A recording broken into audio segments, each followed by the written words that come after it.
Alright, so the US disappearing 200 people to El Salvador wasn't enough to wake up the masses. Let's try something else. Whoop, there it is. Trump has canceled the economy, and this has been the wake-up call for many Americans. Unfortunately, I'm not really sure if a lot of people really understand why we trade with other countries, so I thought it could be helpful to do a little economics lesson. I'm gonna try not to sound like an econ bro.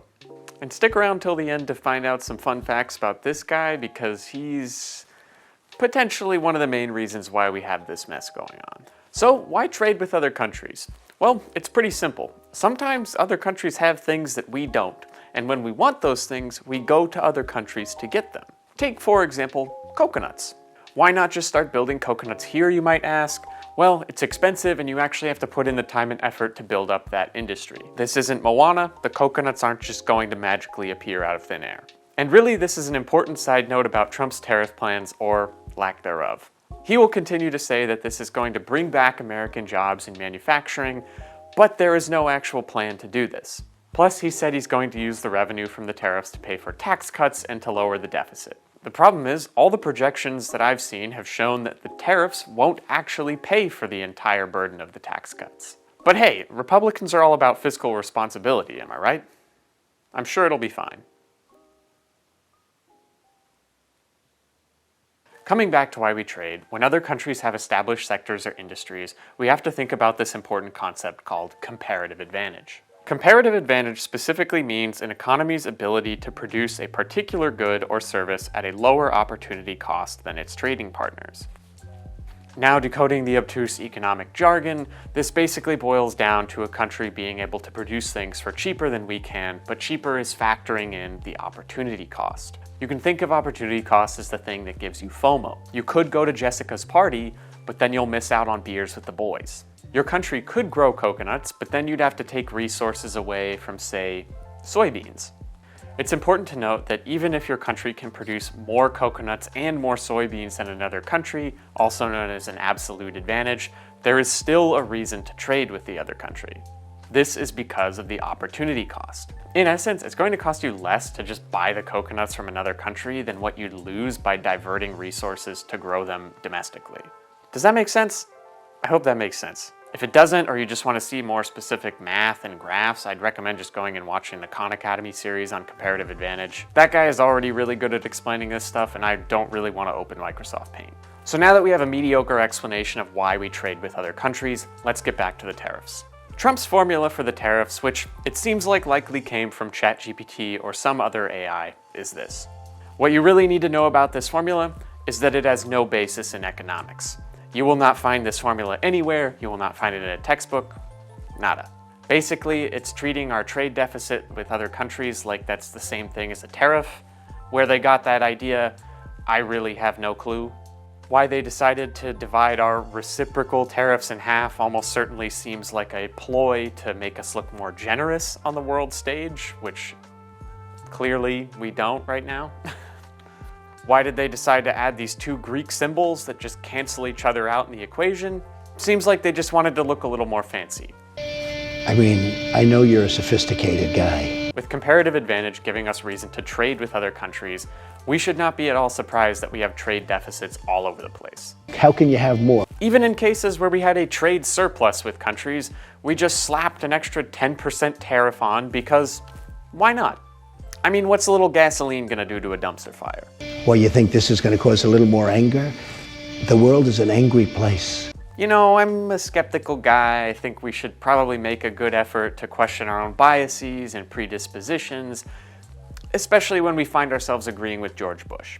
So, are there any good uses of tariffs? Yes, there are a few instances where tariffs make sense, but this comes down to a few different factors. You might remember early in COVID when we didn't have enough masks for everyone. This was largely because our domestic production was too low, and so we had to buy from other countries, including China.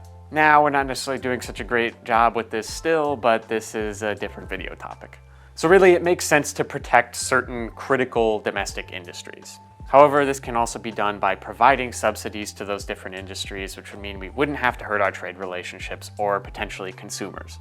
While these subsidies will cost money, these costs can be recouped in certain ways, and there's a decent case that the tariffs would do more damage, especially since the costs are passed on to consumers.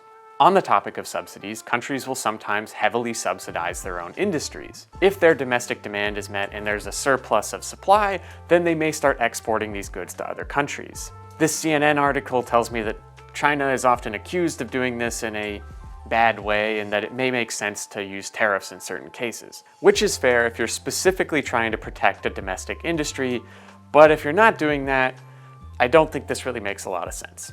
The prime example of protecting a domestic industry is the Japanese auto industry. In the 1930s, they weren't too fond of the American monopoly on cars, and they wanted to make sure they had a steady stream of vehicles for World War II. So they applied a lot of protectionist policies, including tariffs. The US didn't really try to shut this down post-war though, possibly because they wanted a capitalist workhorse in Asia that they were allied with, that they could use to fight communism, you know, the whole shebang. But I'm not an expert on Japan's weird-ass economy. What I do know, though, is that basically no economist would tell you to do what Trump is doing, except one very special guy. Petey boy, Petey, how's it going, my guy? All right. Peter Navarro is listed as Trump's economic counselor, whatever the hell that means. Navarro back in 2011 wrote a book called Death by China, which outlines his protectionist ideology and anti-China sentiments. Now, that is about all the info you're going to get about Navarro before things start to get pretty weird. Navarro consistently cites an economist named Ron Vara throughout his book. If that name sounds a bit odd to you, it's because Ron Vara is not a real person. In fact, it is just an anagram of Navarro's last name. Now, Navarro also directed a documentary about his farcical book, which happens to have been financed by both Donald Trump and Nucor Steel. Nucor Steel is a company that has a direct interest in hurting trade with China. It has also had to pay hundreds of millions in damages for polluting, and it was called a great company by your favorite stonk goblin, Jim Cramer. And I almost forgot the best part. The entire book title is Death by China, Confronting the Dragon, a Global Call to Action. You really can't make this shit up. Now things get a little extra strange when you find out that Navarro was a professor of economics at UC Irvine for over 20 years. I'm not saying that being a professor automatically gives you credibility, but this is not a great look for econ departments.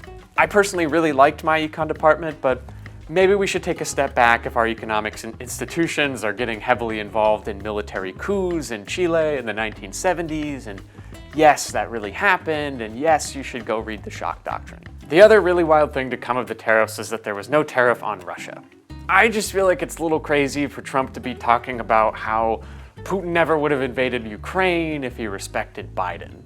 Even if that were true, it seems like the opportunity cost of winning Putin's respect is that you lose the respect of pretty much every other country around the world, including those that we have decades-long established relationships with. But that's just the art of the deal, I guess. Well, thank you gamers for making it through this video with me. Let me know if you have topics that you want me to cover going forward.